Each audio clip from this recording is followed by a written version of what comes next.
I mean, yeah, on both ends, honestly. Couldn't get stops and, to your point, failed to score. So minus 24 that quarter.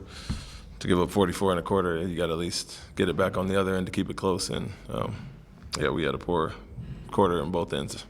You guys go through stretches where shots aren't going. Do you expect to be able to count on the defense to keep the games tight? Yeah, absolutely. That's what was disappointing about it. I felt like we were back on our heels. And Gilgeous-Alexander and Holmgren, and to some extent Jalen Williams, got whatever they wanted a little bit too easy. So credit to them. They got some good one-on-one players, and they beat our one-on-one defense. And when they're scoring at that rate, you got to be able to match it on the other end. And so bad quarter for us. Other than that, we tied the first, won the second and third, and won the third and fourth. But you can't hard to overcome a 24-point quarter.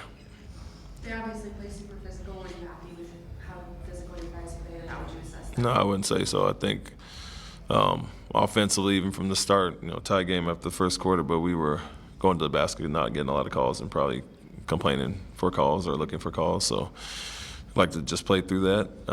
And then they were getting downhill and getting to the foul line. So I had quite a bit of an advantage over us in the first half, balanced out in the second half, but they were the aggressor on both ends and felt like we had too many point-blank shots that we missed. And transition weren't converting, and so they scored on those and we didn't. There was a possession in the third quarter where you guys blitzed SGA, and he set up Caruso for a layup. You immediately called timeout. What were you wanting, and what led to changing up defensively as opposed to the switching guys normally do? Well, we were big at the time, and so obviously Steven and Alperen in there, we're not going to switch with those guys as much, especially on really good scores. And so went after them, and the rotation wasn't prepared behind it. And so made sure we heard it in the timeout again. That we. It looked like Alperen got caught in a lot of switches.